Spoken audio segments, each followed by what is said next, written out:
Hey, this is Candia Raquel, founder of Centro de Poder, and you are at the Sensual Sessions podcast, the place to explore sensing pleasure through your senses and moving in a way that is full of expression and free from inhibition. If you haven't subscribed already to the podcast, please go to centrodepoder.com and get yourself signed up. You will also get a free guide to awaken sensuality. And today we have a very special guest. This is Anandra George. She is live and direct from Hawaii. Welcome, Anandra. Such a pleasure to have you here. Thank you so much. Aloha from Kauai. Aloha.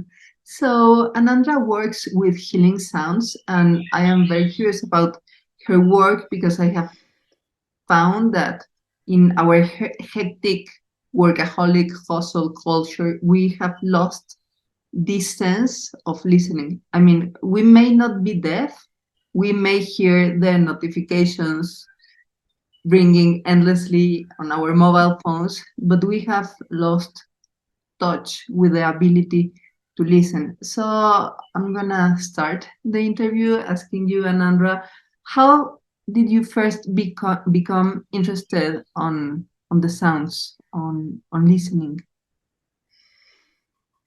Well, I think the truth is that it was when I was a really small child, actually.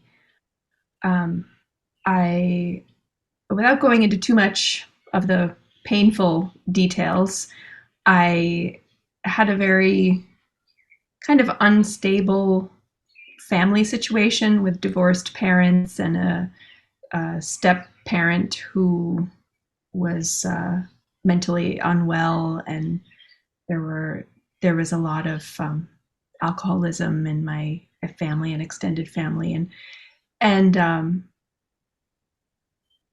I would always retreat into humming to myself and being in nature. So I spent as much time as I could outside, and my mom would always ask me, what are you singing? What are you singing? And I was unaware. It was an unconscious music that I was singing along to in myself, and I didn't put that together until people started asking me this question in interviews, that it started that early. And so I think now my answer to that is something like, my voice and my inner sound was my safety, and it was my connection to what's real, what's true, what's authentic to me. And then later on, when I had the opportunity to study music, that was it. I started playing instruments when I was 10, and here we are 35 years later, having gone through many journeys and caves in the Himalayas and jazz bars and Indian classical music and mantras, and really I've made my life's project the heart of sound. How to stay in touch with the heart of the sound. Yes, everything springed from the heart of sound that you found when you retreated into humming back in those days.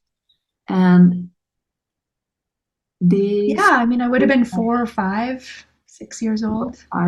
Because humming has a vibration, like you feel it in the chest. So sound, it's not just communication, but it's touching. It's a vibration, like we feel the sound with our body, not only with our ears. And I love that precisely from this felt sense of the heart of sound, later on emerged your career and you toured around the world. And we often think that we do things on the outside, but in your journey, it's very clear how the heart of sound that you found resonated, taking you on a journey that currently is located in Hawaii. So I want to ask you about how do we become more attuned to the sounds. Like, I am from Mexico City, and it's a noisy, scandalous city. So in a way, I've learned to dim down my ability to listen, my sensitivity. And I have a shocking experience that one student once said to me something very strong. She came to me on the break after a teacher training, and she told me about her being super exhausted and coming from a long trip and trying to comply with the exercises and being very nervous for the exam.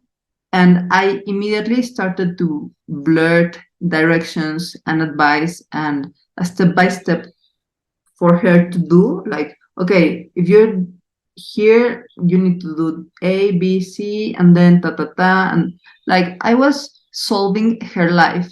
And when I finished talking, like 15 minutes after, she just told me, like, you don't listen. And I was like, what? How I don't listen? I have just spent 15 minutes replying on what you say. And actually, I didn't really listen at that time. And it took me years to understand what she meant. And the fact is that I didn't listen to her. I just noticed like this discourse and executed on that. So I think this is one example of a common alienation between mind and body and emotions, being a workaholic, as I still am. I am a recurring workaholic, but that that realization changed me, that I didn't listen. And I didn't listen to anyone as much as in the same way that I didn't listen to myself. So this leads me to the question of this ability to perceive, to to let yourself be touched by the resonance of the heart of sound. What do you think about this?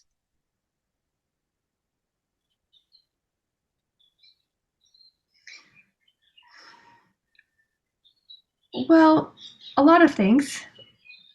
But first, I guess I would offer what I consider to be sound yoga 101 principle. Okay. And it's a very helpful framework for understanding listening.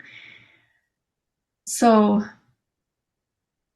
the yoga of sound, or union through sound, is a total alignment between the space in the heart, the subtle sound of your mind, your words, and your deeds. And your deeds. So, heart, mind, words, action. And most of the time, I think we are focused on the external. You know, the accent is on words and deeds. What can I say? what can I do to help, to serve, to fix, to diagnose, to solve the problem out there. But many of us are not so in the habit of turning the accent on the inside to our thoughts and our heart.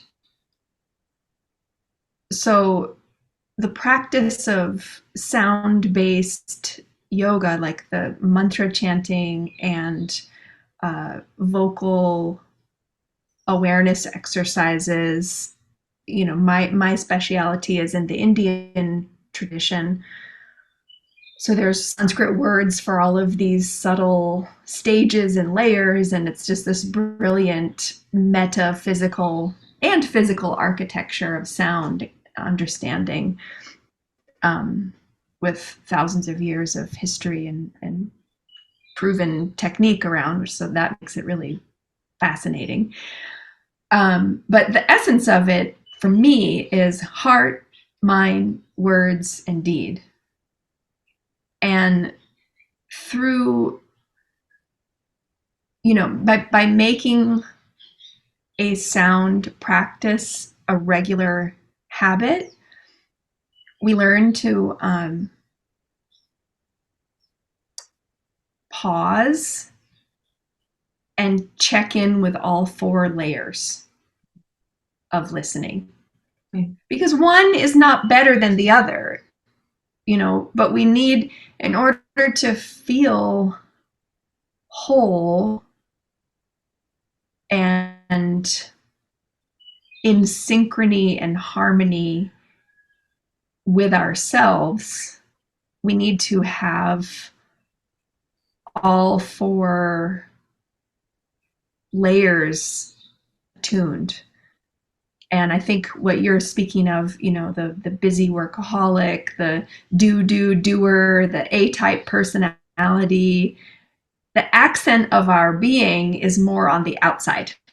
Yes. And balance is to take time to put the accent on the inside. Yes. And that's how I understand it. And I don't have any judgment about, some people are more inside, some people are more. I think we all need to have both. Yes. And that's a framework that helps me understand. Yeah. It gives me the sense of congruency on your inside and congruency on the outside, by being in alignment with these 4 layers of the self, not only the deeds and the words and the mind. That was, I think, the components from where I replied to my student. And now I get that she resented that I didn't listen to her from my heart. And at this moment, as I recall the experience, what I have done, this was now, as I recall her words and her face of exhaustion and anguish, she was begging for a hug. As simple as that. And I couldn't listen.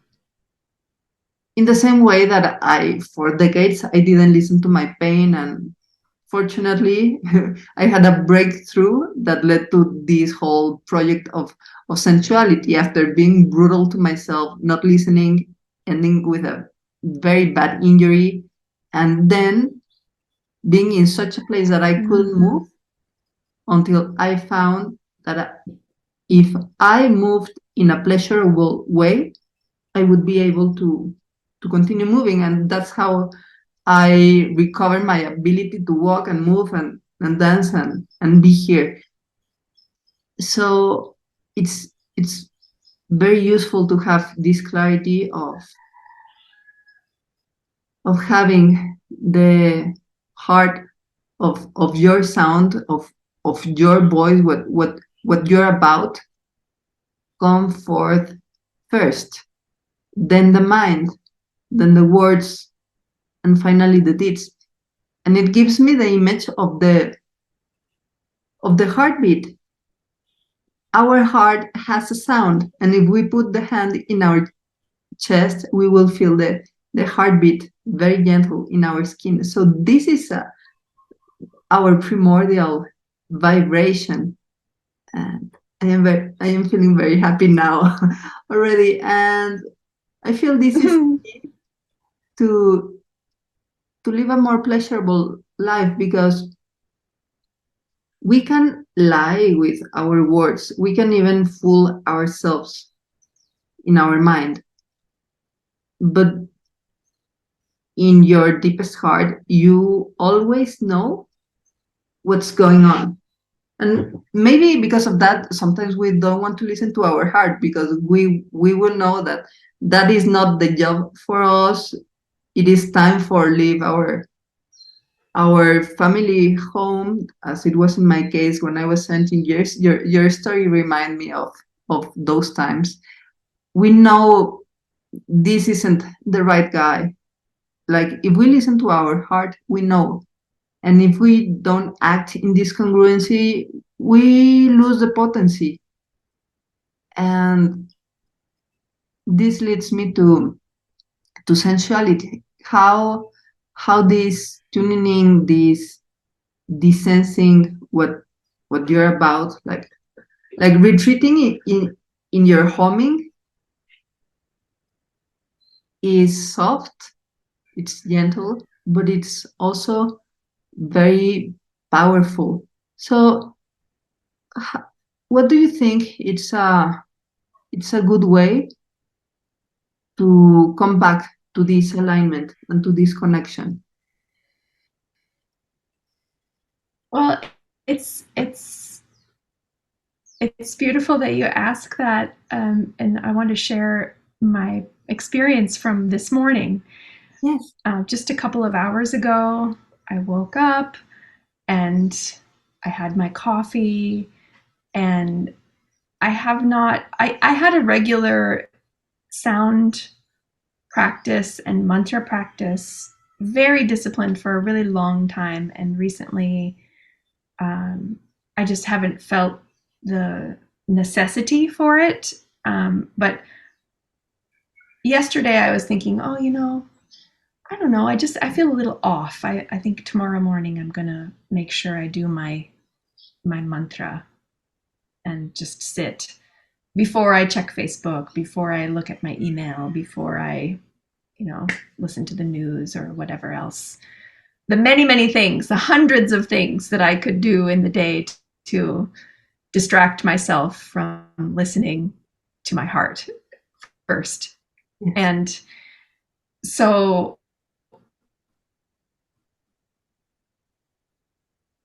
I got up, I had my coffee, I walked in, I was like, okay, oh yeah, I remember I said I was going to do this. So I turned on my sound.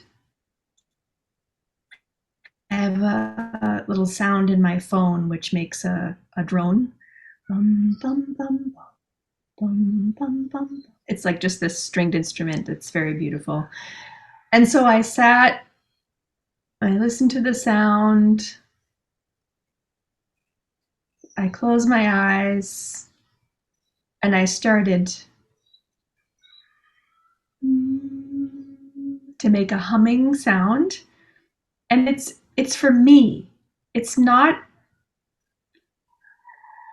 the sound that I'm making with my voice is for my connection.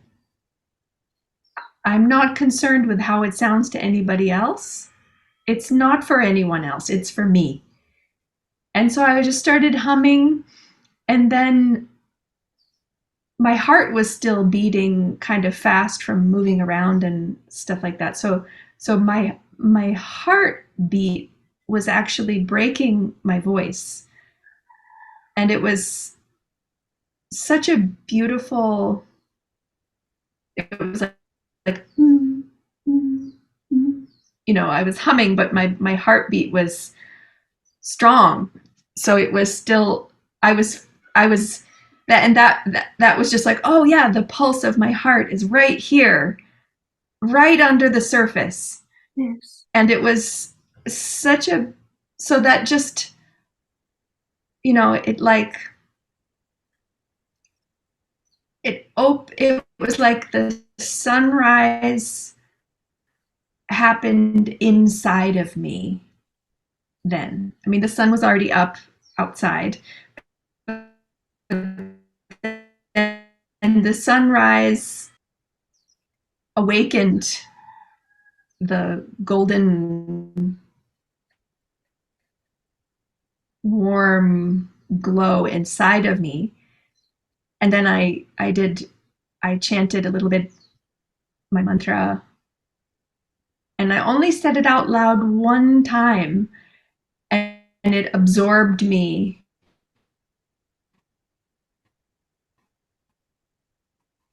into communion.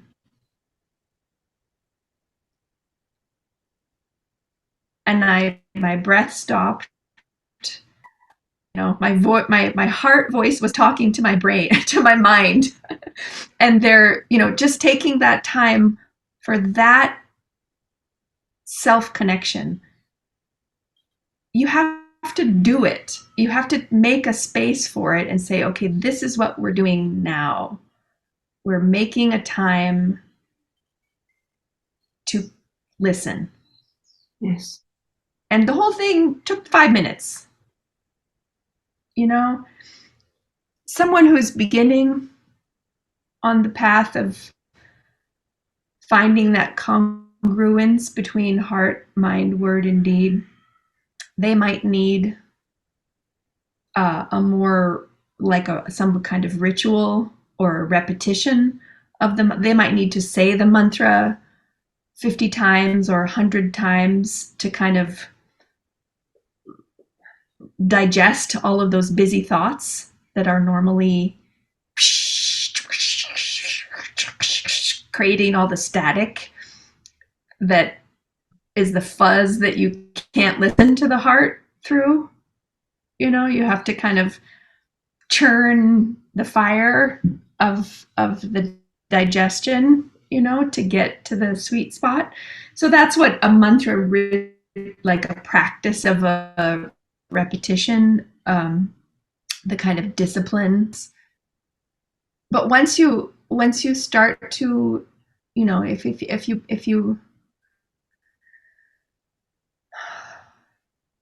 if your intention is to make a space and time to connect with the voice in your heart and to cultivate a practice of listening, it will happen. It will happen. And it's, I think the key thing, what you touched on is, so for me, it's sensuality, connecting with the senses, being attuned with the senses, requires that I do it for me, not for someone else. And that's another example of like the difference between accent out and accent in. Like if you take music and singing, if I'm singing to sound pretty for other people,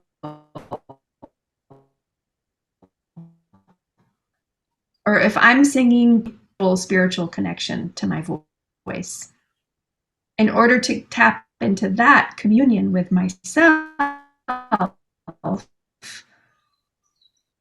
have to say, I have to put the accent in, and the accent is on my sensation. Yes. The pleasure of the vibration in my body, and the sense of listening to my mind and my heart and what's going on. Where are the vibrations in my body? What's happening? How does it feel? Is it light? Is it heavy? Is it thick? Is it, what is that rate of oscillation of the vibration? And there's all kinds of, there's this mystical worlds within worlds to listen to and feel, that you can't do while also simultaneously trying to sound pretty for someone else. Exactly. because that just it engages a totally different part of your brain. It engages the critical part of your brain, Yes. the self-critical, the social critical part of your brain. And in order to experience, communion and joy and creativity and expression, you have to shut that down and feel safe enough to be free to explore the other part. So it's the same thing with physical sensuality. If you're being sexy to be sexy for someone else, then you're not connected to your body and what what makes you feel alive. Exactly. So It's so working brilliant. for me, working with the voice. Yeah. So working with the voice is like a, I don't know if you a PG, like it's not X-rated. It's like do you have that in Mexico? The same Yeah, categories rating for like movies? explicit for adults or safe for kids. Yeah. Right. General audience, parental guidance required, like general audience, but working, so anyone can do it. Yes. Yes. Anyone can. Whether you're celibate or whether you're partnered or whether you're, you know, yeah. In, But it's a very, a habit of the internal accent, and letting yourself get free from all of the conditioning and all of the social restrictions and obstacles, and taking up space with your own space, sense of self. Yeah. your own sense of self. I love how your own body, how your true self gifted you this morning with this sense of communion with the voice of your heart, because I feel this is at the very core of sensuality. It's not something that you apply a cookie cutter template on it. It won't work that way. It's more something that is already in you, in there, that is your life itself, and the blissful experience of being here now when we are finally able to get in communion with this sense that you described poetically as having the sunrise within you. And definitely, this is not something that can be manufactured to please the external. This is something that has to do with your with you and yourself and no one else. And you have to create that space for the true experience of yourself to emerge. That in a way, as poetical and soft and tender and loving that it can be scary, because we think in our workaholic culture that we make everything and that we create everything. And while we do a lot, like we are the main geological force of change in the whole planet, there is also truth that we are just here alive out of a gift from our ancestors and the ancestors of the ancestors.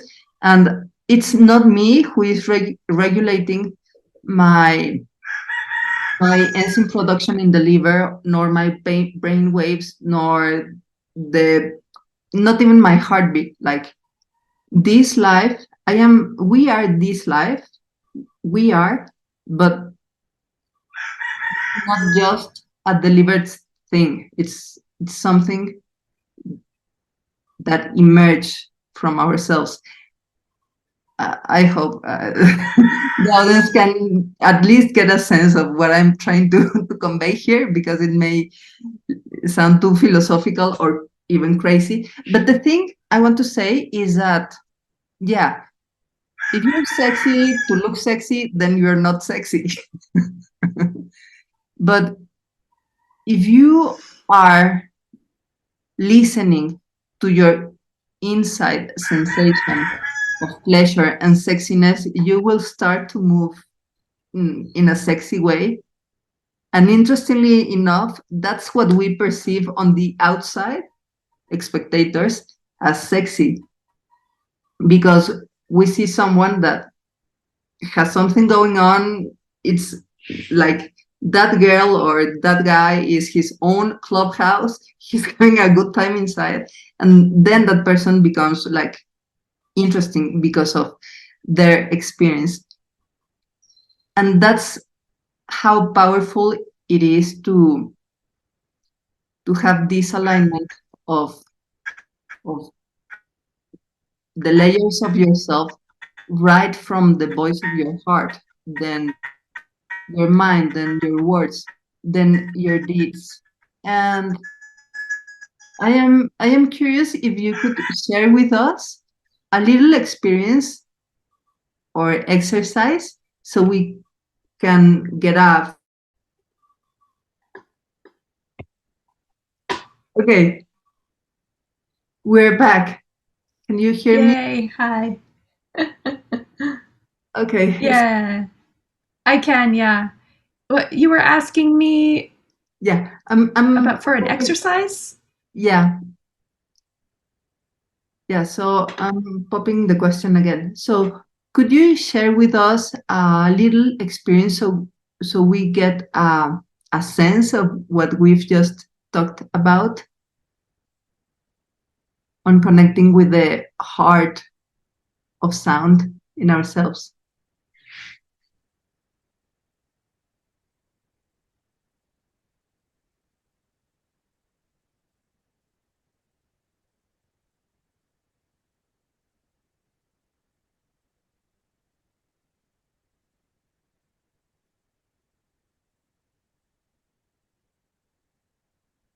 Oh, we try again.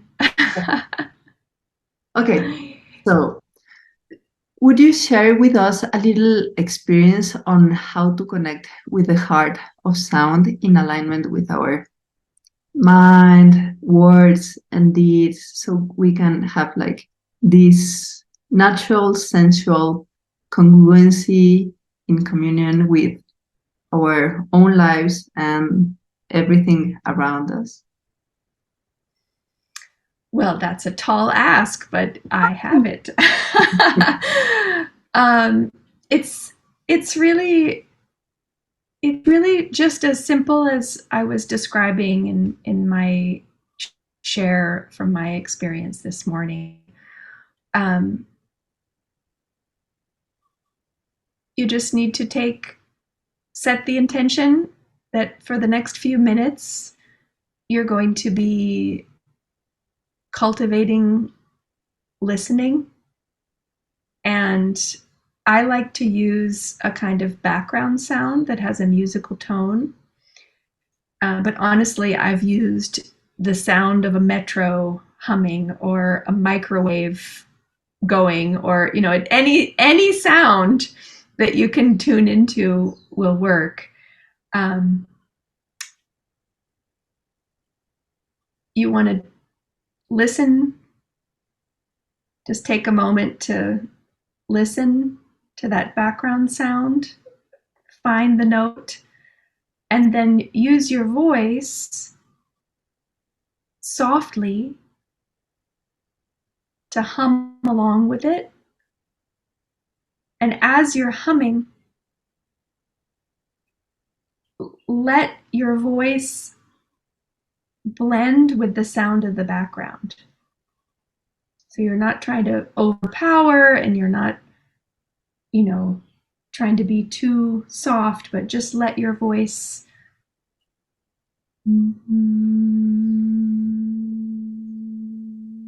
like I often say, like, let the sound be 60% listening and only 40% sound production.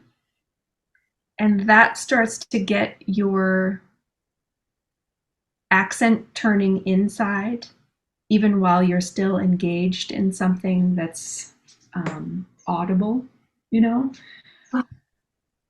Yes. And allow that to be like a massage for your nervous system,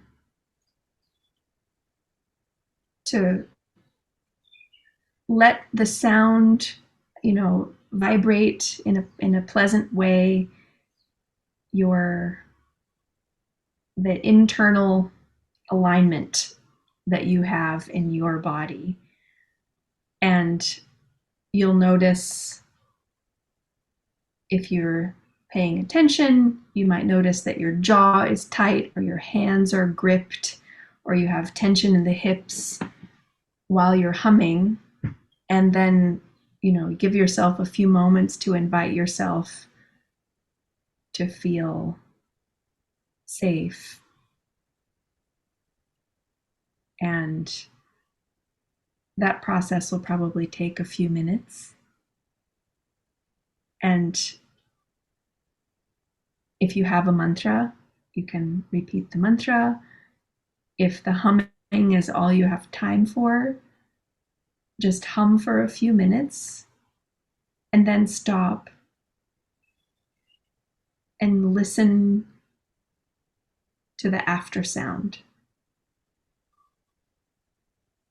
Let the after sound pull you in and be absorbed into it. So I'm making this gesture with my hands where the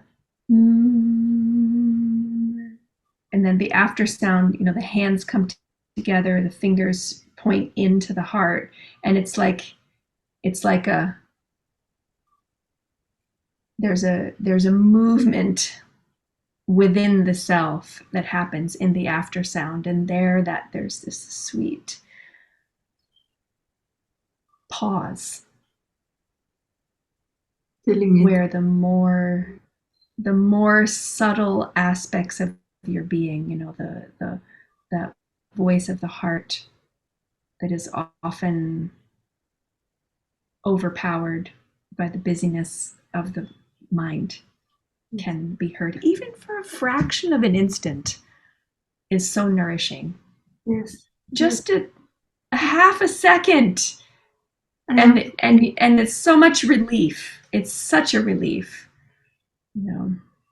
But I want to address that what you were saying, that, sometimes we don't take time to listen because we're afraid of what we're going to hear.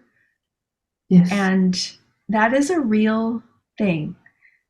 And so being fully alive is not only pleasurable. Right. The sensations are not being connected to sensation. For those of us who have trauma, which is almost everyone alive in a body,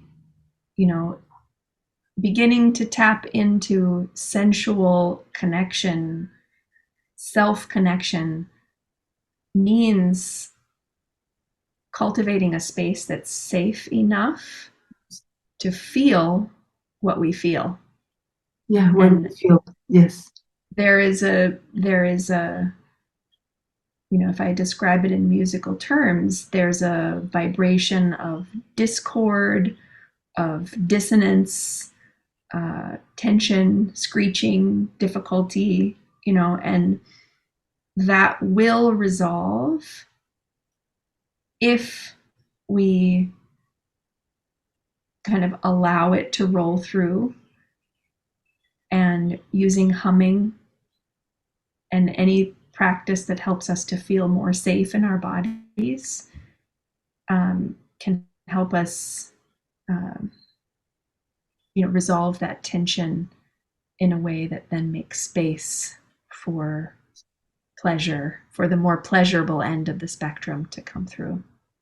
So in my work with sound and mantra, because I have a background with trauma and some, various things, I don't need to get into diagnoses, but, I've worked with a lot of trauma in myself, and it comes up a lot with clients and students, it's part of working with your voice, and becoming fully alive through vibration. And I just want to say that for anybody who's listening who's nervous or scared of what they might hear if they start to listen,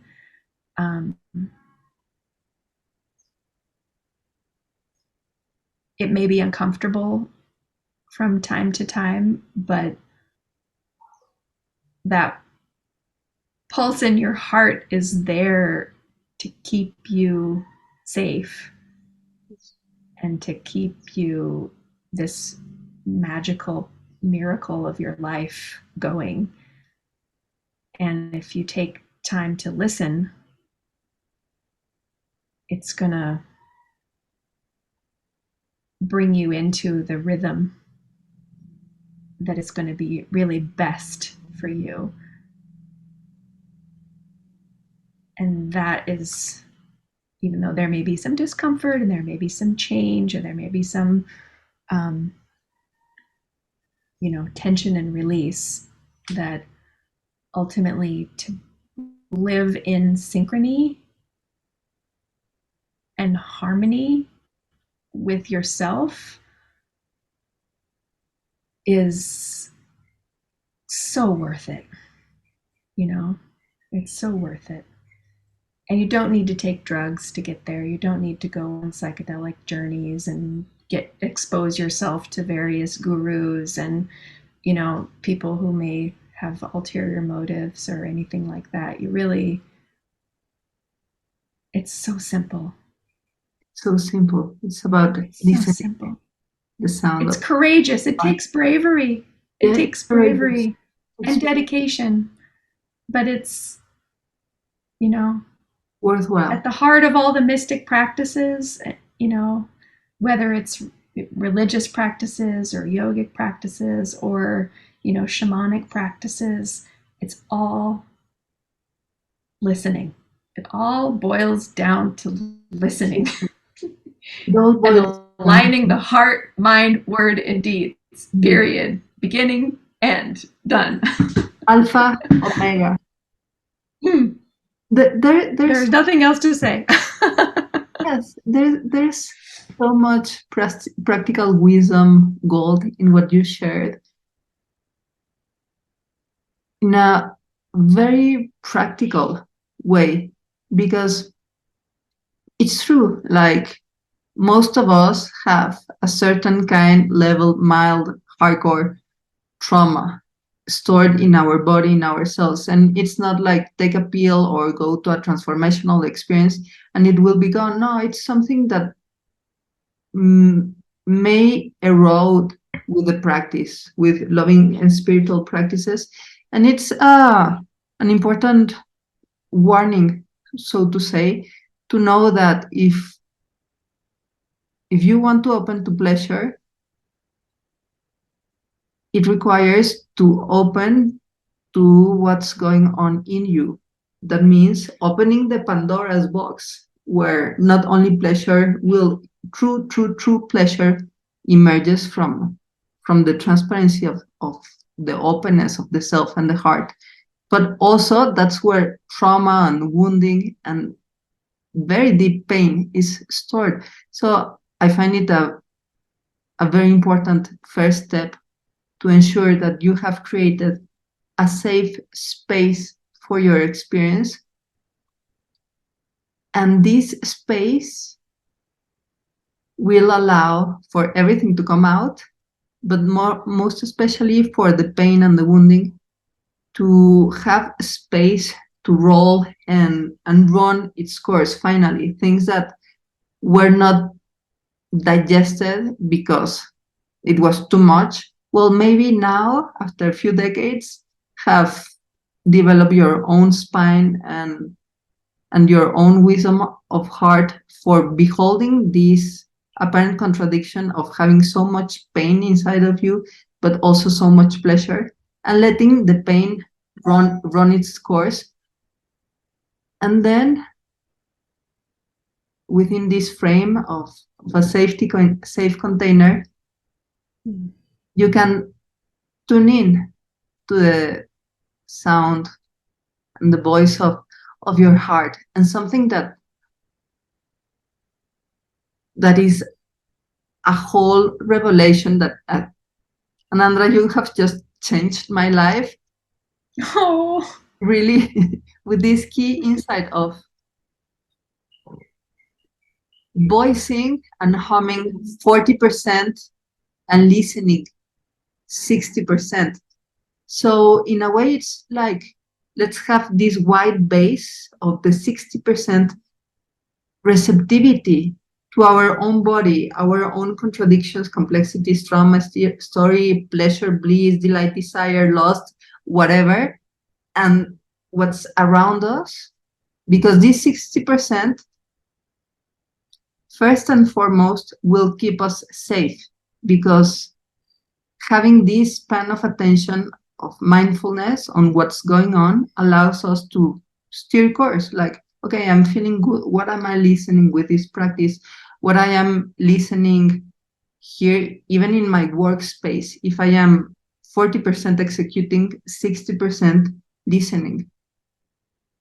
And back in the day, when I just blurted out an executive formula to my poor student that only needed a hug, I was 100% voicing, 100% doing, 100% acting, and that made an inefficient intervention there. And I feel that actually that's the problem with transnational companies, industries, politicians, that we live in a culture of deafness, of not listening. And it all started with listening at a 60% to ourselves. And I love this also, like the practical tip of listen to the microwave, or to a train, or maybe to the birds. Listen to anything. Like, you don't need to be inside a cave with a mystical orchestra to do your spiritual practice. It's right here, right now, with what you have in front, that may be the microwave. And then you start humming 40%. And it was so beautiful, because, like, wow, voicing doesn't cancel listening. My reality doesn't cancel the external reality, nor the other way around. But there's like this, like, almost like golden ratio of listening and voicing. And that is so important for sensual pleasure, because it's 60% what we are receiving from the chocolate that we are eating, or from the beloved, or from our own dancing. Like, yes, you are the one that is dancing, but it has to be the 60% of your receptivity and delicacy of what is happening in you, and another 40% the expression. And then you made this beautiful gesture of bringing the hands, like circling with the tips of the fingers back into the heart, of listening after sound. I never heard anything about that. I only listened about the aftertaste of a good meal, or a good wine. That is one of the criteria for testing a good wine. So there's an after listening. And I truly could feel the heart. Like, it said that actually it doesn't have like conscious nerve endings, the heart. It's all autonomous, but I hereby swear to all the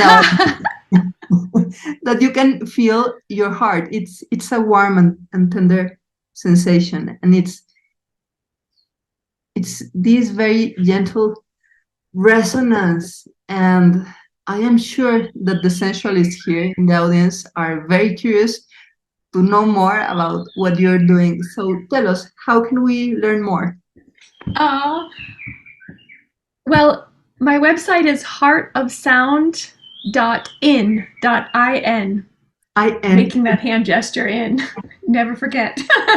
And I actually have to go because I teach a teacher training online. I have a class with my teacher training students that started 2 minutes ago, and they're waiting for me. So please go to my website. I have lots of free programs and gifts and offerings and some amazing teacher trainings and retreats all over the world. And my students teach all over the world as well. So hopefully you can come and connect with us. Yeah. And I really have to go. Yeah. It was a pleasure. Thank you so much, Anandra. Take care. Thank you so much. Bye. Bye.